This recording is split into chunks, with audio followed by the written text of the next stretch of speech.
Was that like, Ms. Rao, winning so many awards at IFA? It was fun. Actually, it was quite gratifying because I think my whole team was there and having, everyone on stage with me or in the audience just felt like we were sharing the limelight together when actually in the previous months it had just been me, kind of traveling and doing the screenings for the Oscar committees and things like that. So this time it was felt really like a team, so it was a very special one. Yeah, I Awesome. mean, speaking of your team, right? Like one of the most special things about Lapata Ladies is the fact that you don't have a star cast. And in fact, I think Nitanshi Gwal, who plays Phool Kumari, is only a year older than me. So, like, what was that like working with people who aren't really established in the film industry as the leads of your film? Well, it was a very deliberate choice. I'm sure, lots of established actors who perhaps would have done a wonderful job as well. But we really saw this film being played out in a way that was very fresh, that was very immersive, and in a way, kind of the actors would really make everything believable for you. And so casting very close to the characters in the film was a choice, was very much one of our creative decisions. And once we found the right actors, which was in itself quite a difficult task. We were casting during COVID. It was, hard to find people who all, for instance, in this case, actors had to be the same height, both the girls roughly the same height, both the boys the same height. There were many sorts of restrictions on whom we could cast. But once we found the right cast, we felt for the role, it was very freeing for me because I could really just literally get into how I wanted the actors to sort of embody these characters, take it from paper to, the screen. So, yeah, it was wonderful. And I think the big, you kind of cross the big hurdle to cross is casting the right actor. And after that, usually, when you have the luxury of preparation, you do a whole lot of kind of workshops and readings and, rehearsal kind of sessions with all your actors together. And you get them all to the right place where you feel like, yes, these are the actors. This is their, now this is Phool, now this is Jaya. So, but casting them right is the critical thing. And that's the big decision for any director, actually. Awesome. And it's a big decision also because, as you said, it's hard to, people don't ordinarily cast first time or unknown actors because it's a big sort of risk for the box office. You realize that, people don't know them and are not coming for face value, so to speak, or poster value. You keep hearing all these things, So, The Yeah, but I background of remember the film like was also it was. super interesting. Sorry, Anya. sorry, mine? Please continue. Please Sorry, continue. the background of the film was also super interesting because I've been reading the original screenplay and just like Mm. reading the screenplay and watching the film. It's sort of interesting to see how specific scenes were move back and forth. But overall, the core like story of Mr. Goswami. Wow, you read the screenplay? It was a lot. That's so cool. Wow, that's So really good. Did you what get it drew you to? from filmcompanion.in? Yeah, I found Ah, it on some. So what drew yeah. you to the screenplay, Richard? So the original actually, Arjun, was by Biplab Goswami. I'm assuming that the one that you read was by Sneha Desai. Did Uh, it have story by uh, Biplab and yeah, screenplay and by dialogue. Sneha Desai? Yeah. And yes, so that was actually what we took about a year in practically sort of adapting what Biplab had written as a story to the screenplay. I have to say that broadly, the structure of it remained the same. It was about these two young girls who kind of get, get accidentally swapped. But I think what drew me to that story automatically was just the promise of adventure that, Yeah. these two young women at the cusp of adulthood or just becoming adults, what they would go through if they were suddenly, you know, in this, lost in the middle of nowhere, and how that could actually end up being a great opportunity for both of them. So, I love road movies. It's one of my favorite genres. I love the idea actually of getting lost, of people kind of inadvertently finding their way or finding the truth or realizing something that they never thought that they would, as a result of this journey, you know. So that's what drew me to the Biplab's original story. And then we worked on it to read what you read, which is a slightly different and much more developed version of the story that Biplab wrote. Yeah. Okay, awesome. Thanks. Yeah. Anya, go ahead. And so, like speaking of the two women getting lost, I feel like in this movie you're trying to bring attention to like the dichotomy of an empowered woman, right? Not just ambitious, but she can be domestic also. There's nothing wrong with that. And to show that there is no one-to definition of an empowered woman. So, Right. were there any like specific moments in the film you felt were reflective of your own experience trying to balance a family as well as like, you know, your work? That's very interesting. Well, there are lots of moments like that. I mean, I think, you know, I didn't have any of the sort of challenges that, say, Jaya had when I was setting out, because in my background, education was encouraged. I was very much allowed to go and do my master's and, you know, kind of not just my graduate studies. And I can understand that being really frustrating for a person who wants to study, who is entrepreneurial like she is, you know, who wants to make something of her life. So I didn't have that.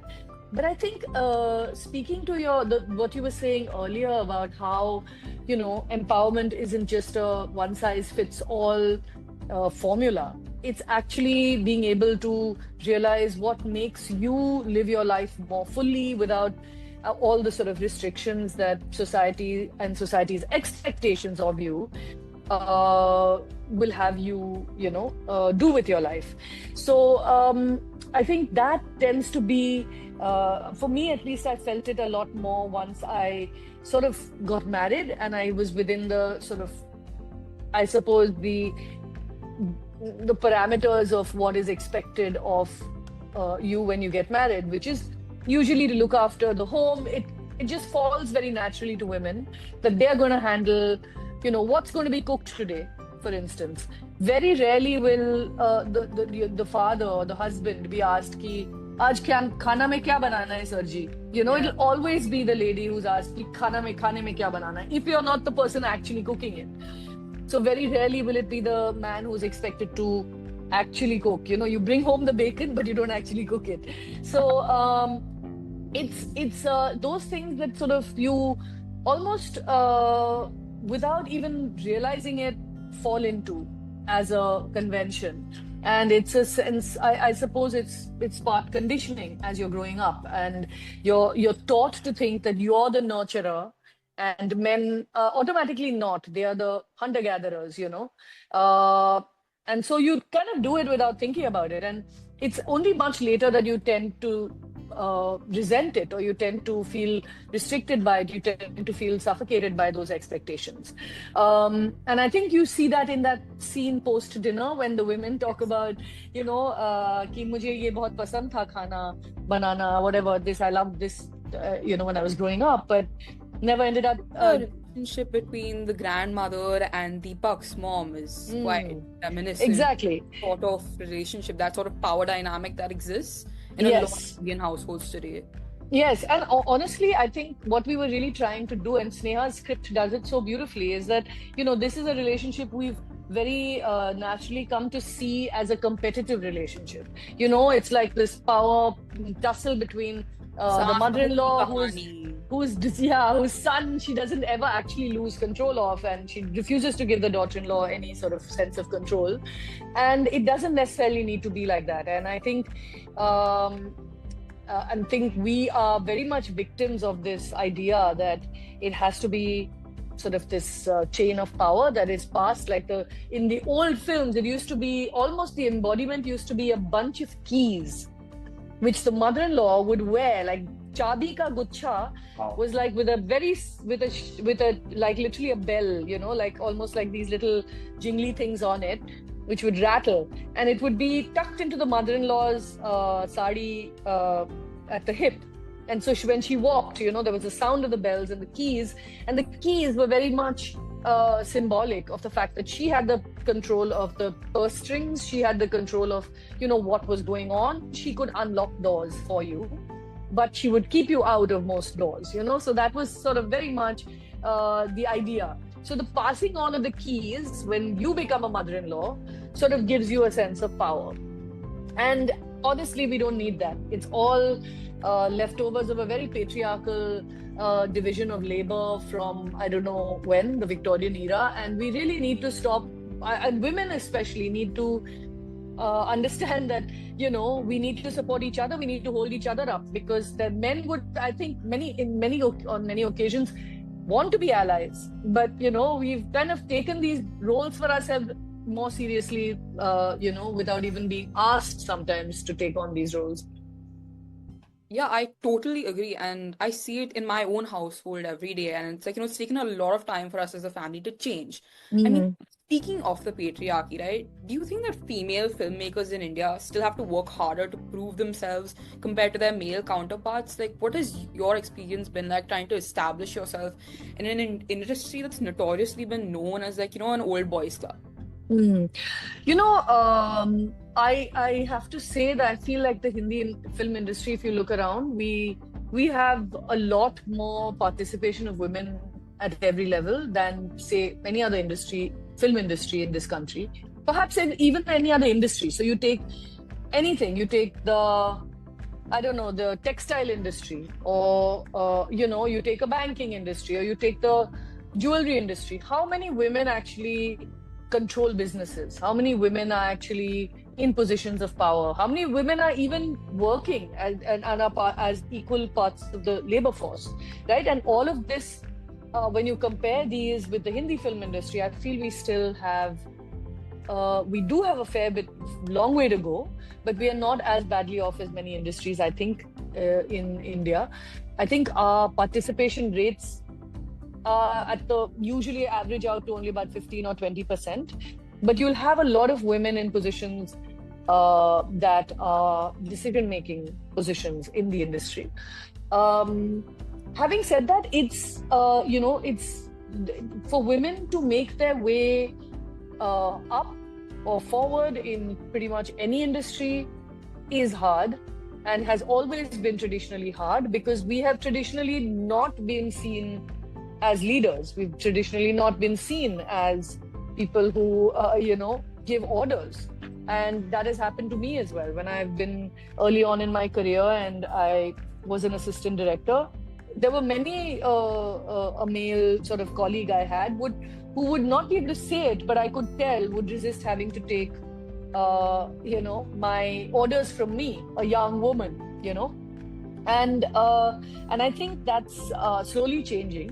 It's you see a lot more women. If you go across OTT, you go across films, you see a lot more women directors, producers, even cinematographers, certainly costume designers, makeup artists, production designers, continuity supervisors, editors, even composers. I mean, there's some fields that women are slower to make strides in, or slower to find their place in.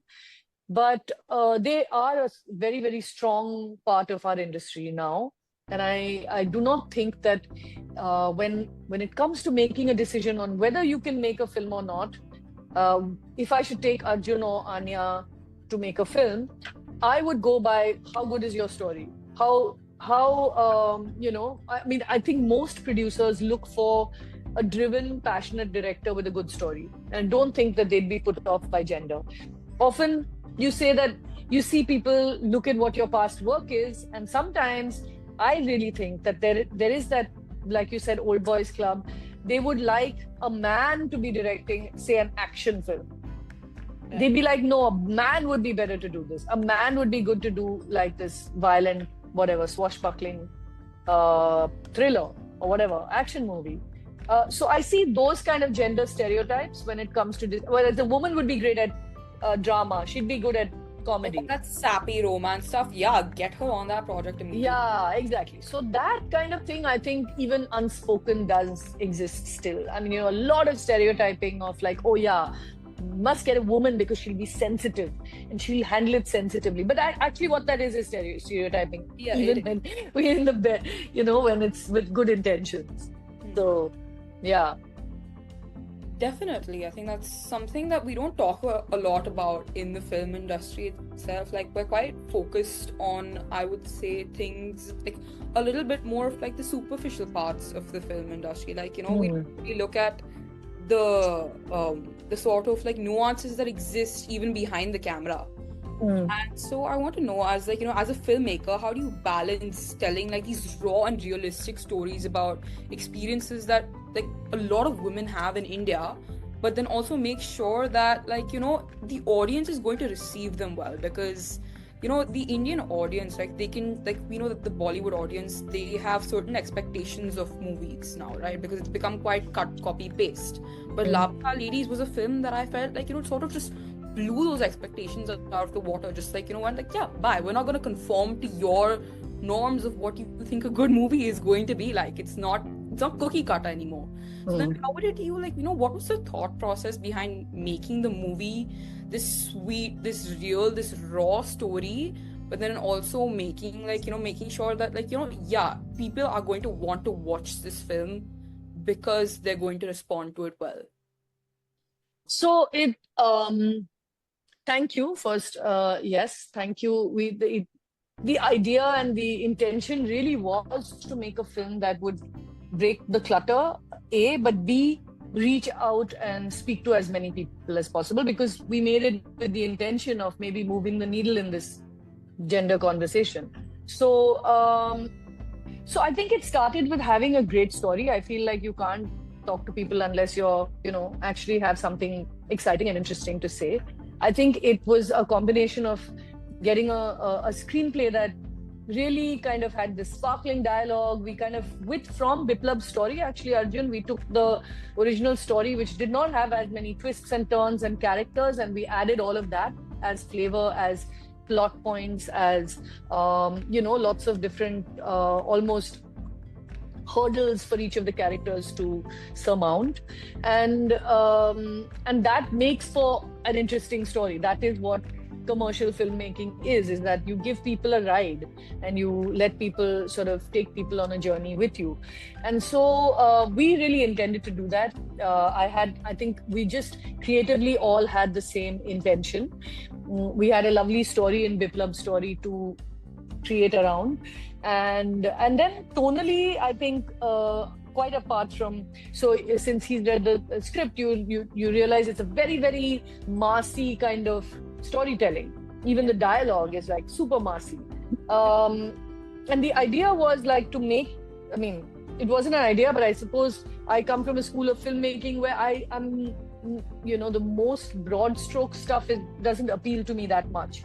So I wanted to take what was on paper very, very, could easily be done as a, I don't know, a slapstick comedy, but layer it and do it in a way that an audience anywhere, whether you're the kind of audience who just wants to not, think about anything, just have a fun ride and go home, it appeals to them as well. But it also look for a little detailing, a little, shading, a little, sort of nuance in their characters, in their, in the themes that you're addressing.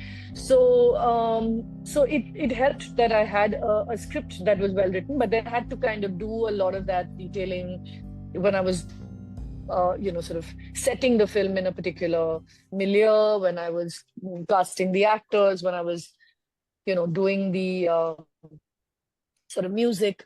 So all of that, so it was, the idea was like, how do we do both? How can you do very, very full mass appeal, but also not make it like, oh, this is, let's leave your brains at home film. Yeah. I think one of the characters that like probably displays that the best is Ravi Kishan's character, the Inspector Manohar.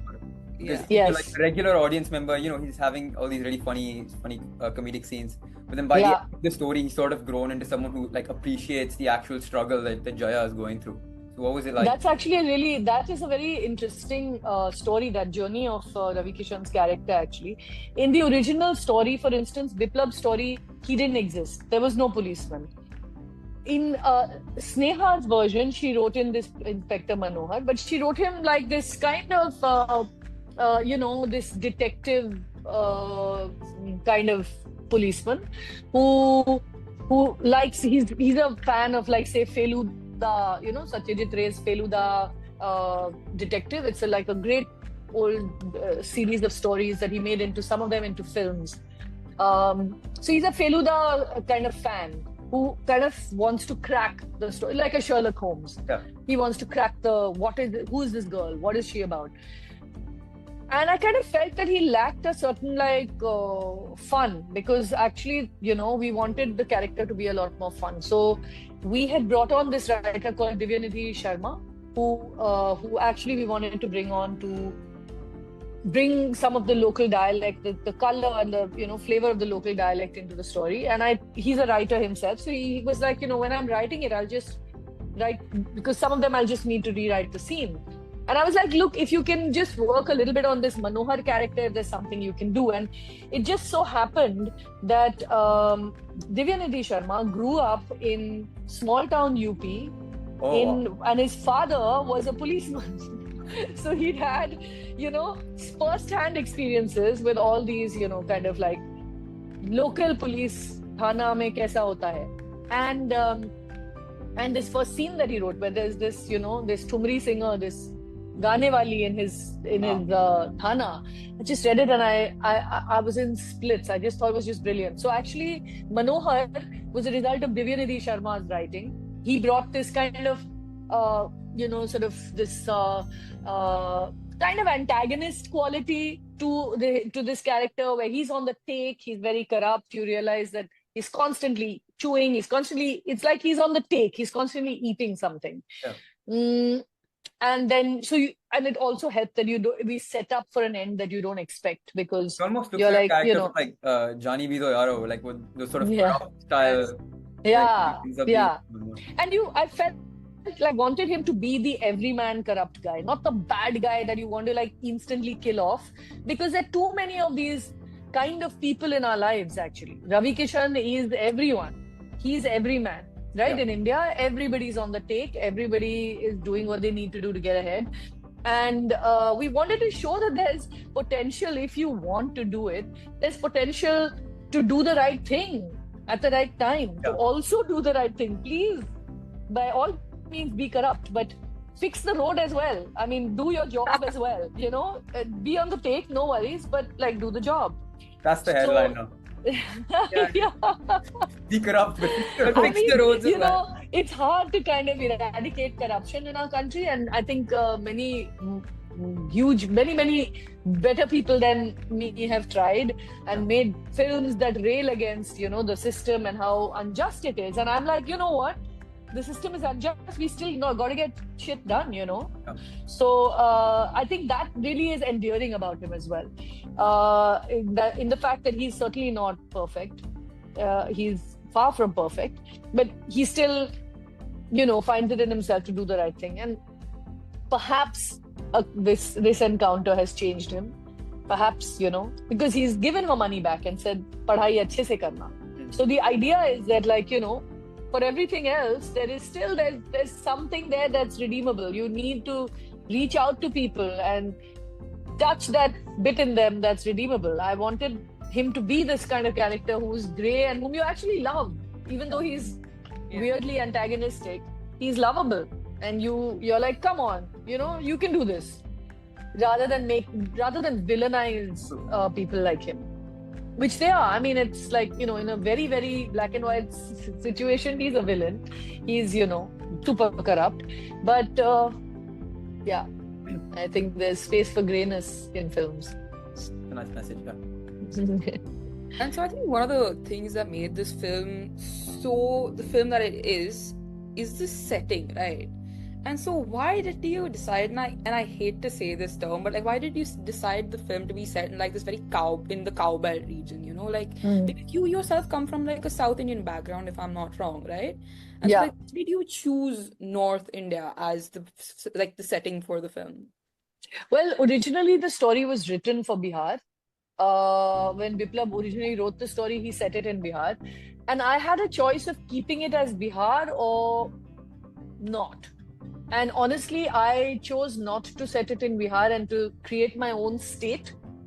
which was called Nirmal Pradesh. Nirmal Pradesh. Because I feel like the issues, the kind of challenges that women face are certainly not restricted to Bihar. So Nirmal Pradesh becomes sort of, I don't know, emblematic of the whole of India. It's a small little version of anywhere. Girls could be going through this in any place, even in South India, perhaps. So the idea was to make it a little more, to not point fingers necessarily at any one community or any one state or any one culture, and to kind of situate it in the world of ideas, to address themes more directly, because people are okay to accept things that are, not directed at them. I mean, we'd be happy to say that, oh, this happens a lot in Bihar and Rajasthan, and then carry on. But it's not true.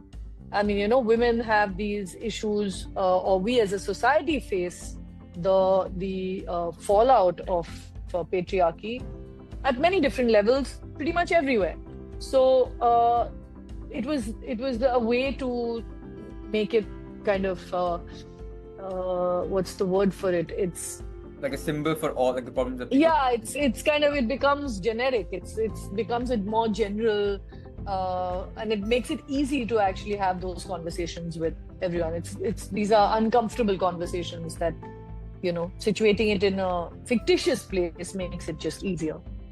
And if I may backtrack a little bit, we spoke a little about black and white characters and what it means for someone to be in the grey zone. I'd like to just point the contrast between the two husbands of Jaya and Phool, which are Pradeep and Deepak, if I'm not wrong. And they are obviously like Deepak is a very caring and sort of loving husband, and Pradeep, on the other hand, the accusations that he burned alive his first wife. What was that sort of setting up Pradeep as the main antagonist, and then contrasting him with the police inspector? What was that like?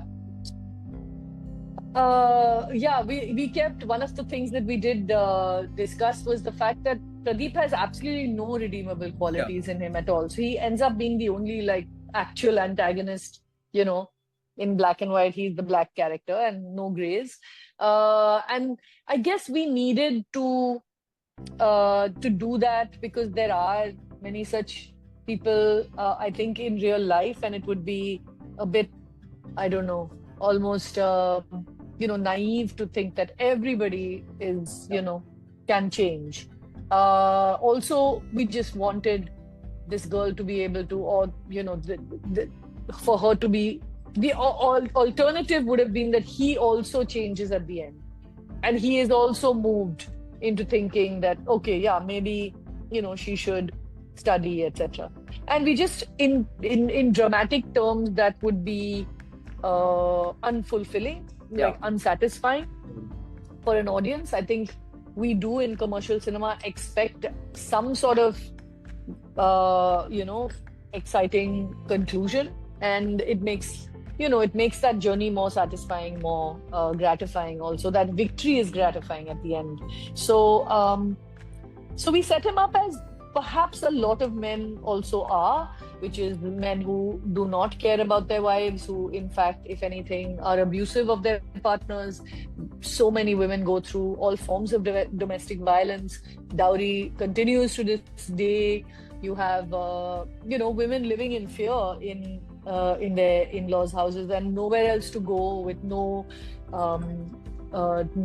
economic means to leave those situations. So we did need to spell out that this is a reality for many, many women, and that it's kind of important that you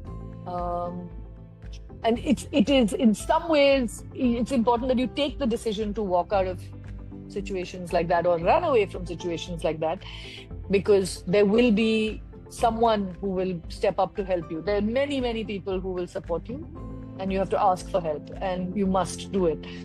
So that was Pradeep. But what was great about Deepak was being able to do the opposite, to actually hold up all our allies, all the men who are the green flags men, who have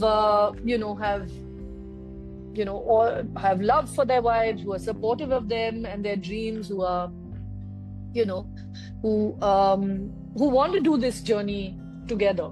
And I think there are a lot that we needed very much to sort of, in some way acknowledge that this is also possible. You could, you could Yeah, marry and it sure. could be a wonderful marriage, and men can be wonderful. And if I Yes. may direct the conversation into Manjumai, who personally, Mm. apart from Inspector Manohar, was my Yeah. favorite character in the film. And Yeah. it seems like it's like these two sort of, one matriarch and one sort of patriarch, who act as these kind of like guiding lights for different characters in the film. Manjumai, I think, is indicated to be a survivor of domestic abuse. So what was it, what was the sort of message I was trying to get across with her, living by herself in one of those train stations? So yeah, Manjumai actually was something that she was a character that I was very keen to bring in. She wasn't there in the original story. In the original story, Phool goes and lives with an elderly couple, and they're like a regular elderly couple. And I was like, can't she go and live with a woman who lives on her own? And that way we'd be able to actually portray a woman who shows that living independently is possible. You can be, happy and fulfilled without being married, without, having a husband. And one strong woman character could be planted in the film. So I gave this kind of brief to Sneha, and Sneha just went and hit it out of the park with Manjumai. I really thought Manjumai is my favorite character. And she kind of really, what I love is this crusty character who seems really hardened on the outside, but is actually rather like a coconut, quite sweet on the inside. Is that coconut or one of those fruit which is hard outside and quite soft on the inside? And she's full of sort of wisdom. But it takes someone who has the sort of naivety and youth to believe in love to sort of, soften that side of Manjumai, who stopped believing it's possible to have a loving marriage. But really, I think she's really a champion for all those women who are independent, who are able to look after themselves. And I think the line that she says, which is, एक बार अकेले रहना सीख लिया तो कोई तुमको कुछ नहीं कर सकता है, which is essentially true for every human being. Once you're able to be self-sufficient, it's hard at first and it can be lonely, but things just, people, you cannot, you learn that you can make yourself happy, and you don't have to, people can't affect you quite the same way. Awesome. Yeah, definitely. And I think other than feminism, your film gave such a positive spin to the concept of arranged marriage, because you showed once again these two contrasting ideals. You have Jaya and Pradeep, who are this sort of vision of arranged marriage that we have today, where it's it's never gonna work out well. The woman's gonna be miserable, the husband's gonna hate her, they're both gonna hate each other, they're gonna make each other's lives miserable. But then you have Phool and Deepak, who are this sweet, loving couple. They don't know each other that well, but you can see, they clearly don't have resentment for each other despite being pushed into an arranged marriage. So I wanted to ask, was there any intentional reason why you chose to make Phool's and Deepak's marriage arranged instead of sort of this love match, or was it just to show the contrast between the concept? It was originally written as, because it's rural India, it's set in 2001. And I think actually even today, if you go to look at statistics around marriage in India, I'd say that far and away the majority in India would be arranged marriages, so it was just going with what the norm is. And we are setting it 20 plus years ago in rural India. It just seemed the normal thing to do. I mean, where would you go looking for love? In fact, if anything, I would say in India, marrying out, that's a film in itself. Marrying outside your so-called caste, community, social class, etc. So those things become a whole other conversation. And I think what Biplab originally intended was this, to show two girls, and that's why they are both married around the same time, and just that whole two contrasting marriages that come out of this arranged kind of setup, and how actually it could be quite different, for both. Of course, I completely agree with you. Like 2 out of the 3 marriages that we see in the film directly are there's domestic violence involved.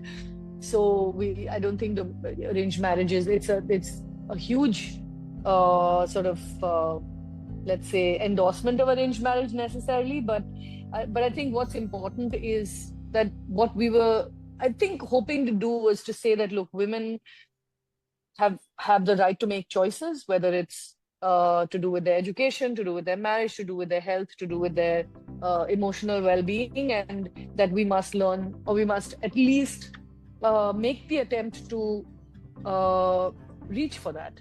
We must encourage girls and women around us to reach for that. This is our right, and we must be aware of it as our right. So yes, even marriage, which is why Jaya's marriage was the same. We were trying to say the same thing. This is a woman who doesn't want to be married, who wants to do other things. Maybe she wants to be married when she's 30, or not at all. And so they kind of 3 different kinds of marriage. One which falls apart, which is Manjumai's, where she actually kicks her husband out. Again, that's a statement to say that you can do this, and you should, if a marriage is abusive. You have Phool, who genuinely falls in love with this person she's met a few days ago, and there's Jaya, who really would rather not be married at all at this point. So I guess the idea was to give women a sense that there are options, that you have the right to make that choice. Yeah, that's I never actually realized there was actually a story of like 3 marriages and not just 2. I never actually factored Manjuma into it. But does this setting like help create? There's one line when Jaya says, I'm going to study organic farming, and you watch out in 10 years, everyone will be talking about it. That's a very funny hint. That's a nod. That whole thing is a nod to Pani Foundation, our non-profit that we work in Maharashtra in water and farming and agriculture, basically. And so the sticky traps that she talks about are very much straight from Pani Foundation training for farmers. So we do it as part of our training for Farmer Cup, non-pesticide management techniques. And there are bird perches and sticky traps and pheromone traps and things like that you can use to get bugs and things off your plants, so that you don't have to use pesticides. So that was from there. Go ahead on. And so Lapata Ladies, I feel like is one of the first films I've personally seen in a long time that shows me what feminism rooted in the Indian cultural context is, right? But to me, it's beautiful. It's a new story, but at the end of the day, it's still just a stepping stone from like the women in my own life who've had such very varied experiences finding themselves and establishing their own identities. And so what experiences do you still think are missing from mainstream Bollywood when it comes to representing women's experiences authentically, especially the Indian woman? I mean, we just literally don't have enough representation of women's experiences in the Hindi film space, or I would say in the Indian commercial film space. There was a study done some years ago. It was a very, very limited study technically, because it only covered films over a 5-year period. Was it 5 or 7 year period, pre-COVID, and the findings were damning. We just do not, both on screen and off screen, there's not enough space for women, or there hasn't been. And you'll find that most women are either romantic co-lead, their stories have no arc at all, and that actually bothers me more than that. We can still fix the number of women working in film, but how many of the women who are working in film are telling stories that have interesting, well-developed female characters who have agency, who take the story forward? That's the way to define it. How many women actually are responsible for the plot moving forward? How much agency do they have in their as characters, and how much do they do with the plot? And when you go to see that, it's abysmal, honestly. So there's so much work to be done that I can't even start. I mean, because, and honestly, we've had our films over time have definitely given us many, many more well-developed male characters. But I dare say there's lots of scope to improve our male characters as well. So it's just a case of also, I mean, and that's why I suppose you see so many people switching to watching, I don't know, series on OTT or watching films from other places, because you don't see enough representation of yourself. I'm queer. I don't see myself in Hindi cinema. I'm elderly. I don't have any films about me, right? And I think that's a function of how the industry works, how distribution works, how people see the potential of a project basis certain economic frameworks. Yeah. I don't think it's necessarily true, but when you think about it, my film technically is such a loved film, but really became viral only after it was on Netflix. As many people as watched it after it came on Netflix, or much more, many, many more people didn't watch it before, so it was playing in cinemas, but not enough people would go out to see it. So the fact is that it's a difficult thing to this difficult responsibility to park at the door of filmmakers and producers. But what we certainly need to park at their door is the responsibility of creating interesting roles for women, for queer people, for people from different backward castes, tribals, elderly people, disabled people, people who don't often see themselves as protagonists in commercial cinema. This we should certainly make an active effort to do. If there was advice that you could give to like a young filmmaker, what would that be? Specifically regarding having more diversity within roles. I mean, I think be authentic, bring your own, ideas and stories to I don't know, the screen, to actually represent things that you're passionate about, and try not to be formulaic. Certainly. It's a tricky situation, you want to be successful and you realize that most successful films have men arriving on on a charging horse, or like with blazing guns or something. And perhaps be smart and use all these stereotypes, these things, and subvert them. Use commercial cinema to be subversive, to disrupt the conversation, to break open new ideas. So sometimes the most subversive kinds of revolutions are the ones you don't realize are happening. Yeah. So you must do it. You must bring, new ideas, maybe sometimes in an old bottle.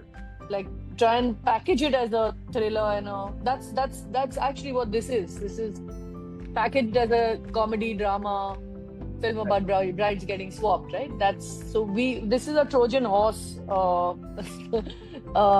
maneuver.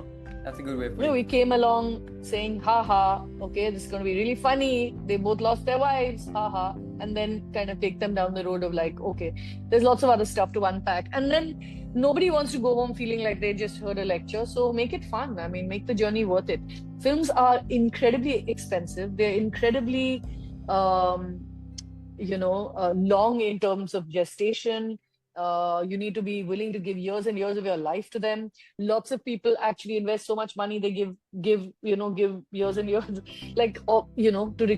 recoup the money takes them years. So you shouldn't make a film unless you really, really believe in it strongly, or make it incredibly cheap. It's so democratic now. There's so many kinds of ways to make films without too much money.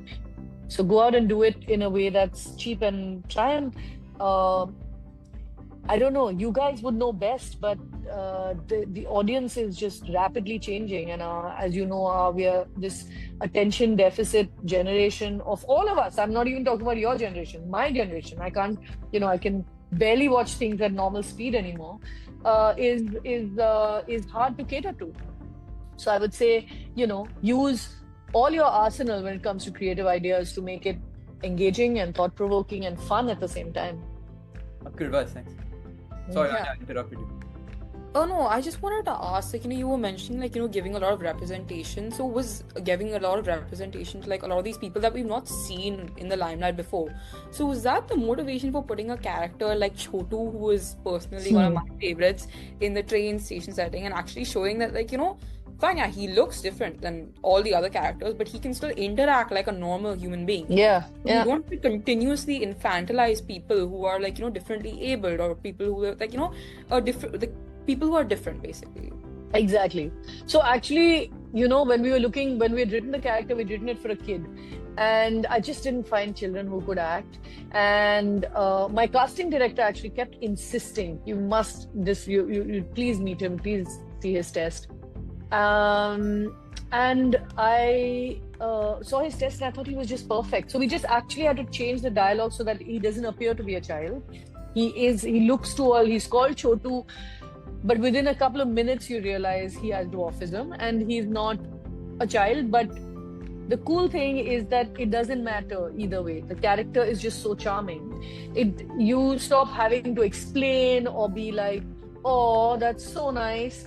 It's none of that. We have to start making, like you said, differently abled people regular characters in our films. Why are they not regular characters when actually, I don't know, at least 10% of our population must be differently abled, if not more?